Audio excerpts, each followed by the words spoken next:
to the workout of the month. My name is Lindsay Steins.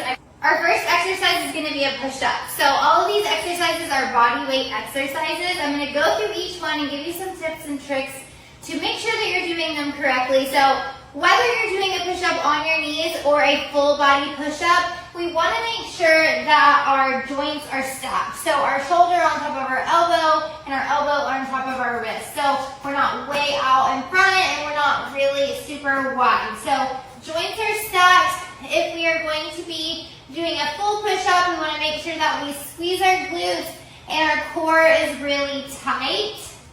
So we're going to start in this position, down to the floor and back up.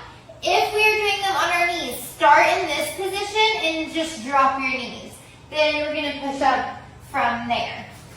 So you're going to do push-ups for 30 seconds and then you're going to rest for 30 seconds. Our next exercise is going to be a body weight squat. So the main thing in your squat, we're going to start about shoulder width apart, toes slightly out, and you're going to find your squat stance that works best for you. Not everybody's squat stance is going to look the same. So what we're going to do is just kind of clasp our hands in front. We're going to squat down. We want to make sure that our knees are going towards our pinky toes and our full foot is pressed into the floor. Sometimes we find with a little bit of issues with our ankle mobility that our heels might want to come off the ground.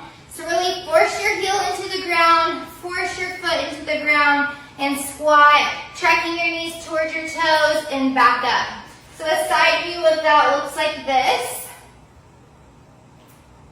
We never want our knees to cave in. We really want to engage our glutes and track our knees towards our pinky toes. So we're going to squat for 30 seconds and then we're going to rest for 30 seconds. Next exercise is going to be sit-ups or crunches. So we can do a full sit-up or we can do crunches.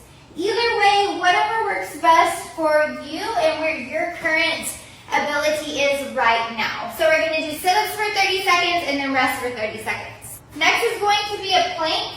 So you can do planks with a full straight arm. Joints are going to be stacked again.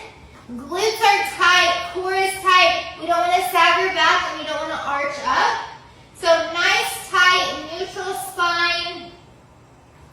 Or we can drop down on our forearms. Still, joints are going to be stacked, shoulder over the elbow. Glutes are tight, core is tight. We're going to plank for 30 seconds, or as long as you can, and then rest for 30 seconds. Next are glute bridge pulses. So you're going to lie back. You want your feet to not be too far away from you or too close. So get in a nice position where you can hip thrust up, really squeezing your glutes. You're going to tuck your chin and we're going to pulse up. Every time we pulse, we want to squeeze our glutes really hard. So we're going to pulse for 30 seconds and rest for 30 seconds. Last exercise of the round is a march.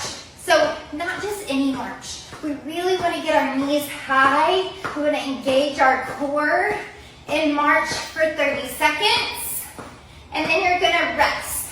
So after that, when you've completed all of your exercises, what you're going to want to do is complete those exercises again in 1 to 2 more rounds. So we want to get in anywhere from 1 to 3 rounds of these exercises. I hope you have fun with it. Turn on some music. You can have a clock or a timer on the side that counts for you.